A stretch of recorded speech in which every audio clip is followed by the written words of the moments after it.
And Josh Marshall joins me in the studio here, founding editor and publisher of TalkingPointsMemo.com. And Josh, we're delighted to have you because you attended Princeton roughly the same time as Mr. Ted Cruz. We may even have a picture, I believe, of you from those bright college years, looking every inch the Princeton man, quite magnificent hair there, slightly less now.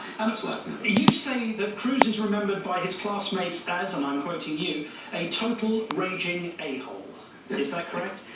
Yeah, I was in a small subset part of the university, and he was 1 year younger than me. Basically, everybody I remember and know and many still in contact with, they all remember it. For some reason, I either blacked it out or somehow didn't exactly cross paths. But after he started getting big, never crossed paths. I started kind of going back to people I knew and just saying, "What do you remember about this guy?" And actually, one of them was my wife, who not only was in his class at Princeton, but went on, and they both went to Harvard Law School at the same time. You know, they're big fancy pantses.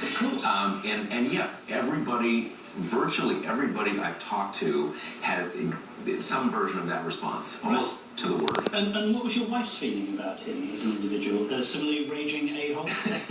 my wife's mellower than that, so she didn't quite say that, but it was consistent with that. With that thematic. Ben, whatever else you might say. Where's the wife at for the interview? Why would you interview this guy? Making Speaker John Boehner look so feckless, isn't he? Well, at the expense of the American people. The fact is he's capitalizing on the civil war in the Republican Party right now, and he's winning it. There's a debate going on within the Republican Party between Republicans who believe in small government, who you can negotiate with in regular order to get things done, and this small minority led by Senator Cruz, who wants to shut down the government to relitigate the results of the 2012 election, and Senator Cruz is winning that debate right now. Take a look at the numbers. If you look at the Republican primary numbers for 2016, they've actually got Senator Cruz ahead right now. The problem with that is support for the Tea Party nationally is at an all-time low, while Senator Cruz and the Tea Party's grip on the Republican leadership in Congress is at an all-time high, and that's going to come to a head. And let's not forget that Herman Cain once led that poll. Professor, we all remember the last time the government shut down, back in 95-96 under Bill Clinton. So let's hear some of Ted Cruz's reflections on that episode. Take a listen to him.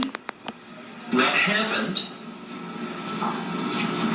was non-essential government services were temporarily suspended while the CR expired. Now, that happens every single week on the weekend. On Saturdays and Sundays, we see temporary partial government shutdowns, and the world doesn't end. So there you go, Professor. No big deal. It's just like a weekend. Listen, he's not as ignorant as he sounds. I mean, he's playing a role here, and he's doing it to perfection. Let's look at some of the facts and some of the data here. This shutdown is going to cost, by most estimates, about $300 million a day, over $1 billion a week. NASA's at 97% furlough. The Department of Education, 90% furlough. And the thing is, the longer we go into this, the worse it gets. Our government's going to have to start to purchase its services and goods, basically in retail instead of purchasing in bulk. And the cost of that is extraordinary. But the Cruz is playing a long game here, and the Talking Points memo piece is great because it shows how sharp he is, but it's dangerous as well. He's basically playing Republican presidential politics ahead of the curve. You mentioned Herman Cain, but when you look at Herman Cain and Rick Perry, those guys kind of flamed out with this right-wing madness during the campaign. He's doing that now, Martin, so that he will have those bona fides when he enters into the campaign in 2016. Do you agree with that, Josh? I agree with that, but I'm not sure it's going to end up exactly that way. If you look back at really every president ever, certainly in modern history, the people who win, even the people who get nominated, are people who broad sections of the population can have a sense they're a good guy, a good, hopefully in the future sometime, a good woman. And you don't get people who are generally known as a-holes who get nominated to the presidency. Now, obviously, there's tremendous animus towards Barack Obama. There was tremendous animus towards George W. Bush, but that was driven by the political vectors in the political system. These were not people who, by and large, people saw before they got into the political polarization and say like, wow, that guy's a raging jerk. Yeah. And I think the thing is, I think state-run propaganda.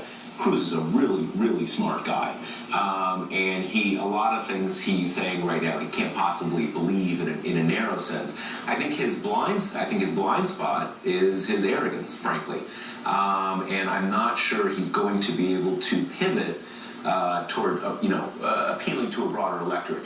Could he win the GOP nomination? Possibly, just because of the Tea Party dominance.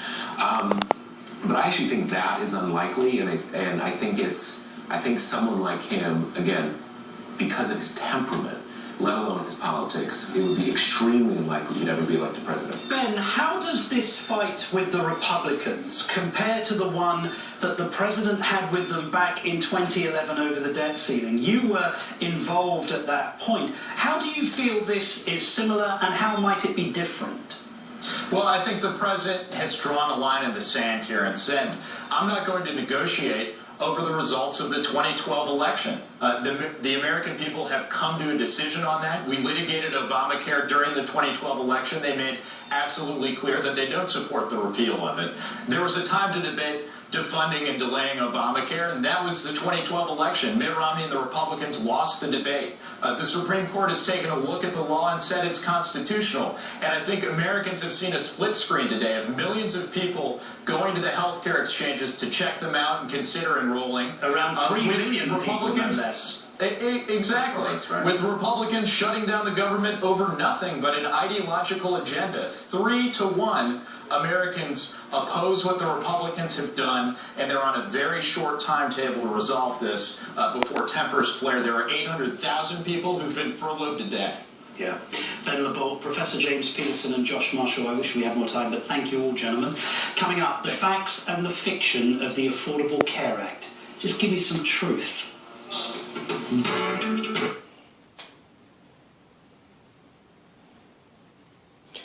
Ladies and gentlemen, you have to always be mindful that MSNBC is government funded.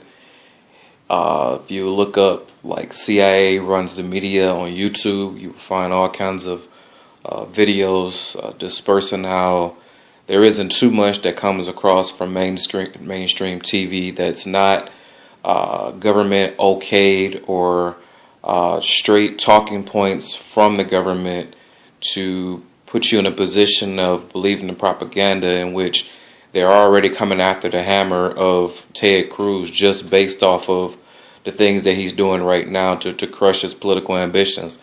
I'm not personally a person who is in the Ted Cruz camp, but I can respect the fact of a person up on Capitol Hill that's going against the establishment. If you look at all of the points that was being made on this segment here, I mean, there were small little factions of kind of like pushing an agenda of thinking about Hillary Clinton. There was things that was in here that dealt with trying to crush Cruz's any kind of ambition that doesn't promote the military-industrial complex and basically the establishment in a nutshell, because they know that he isn't going for those things. So anyways, you make your own decisions in regards to what you've seen and leave a comment. I'd love to be able to interact with a few of you all, and I'll see you next time.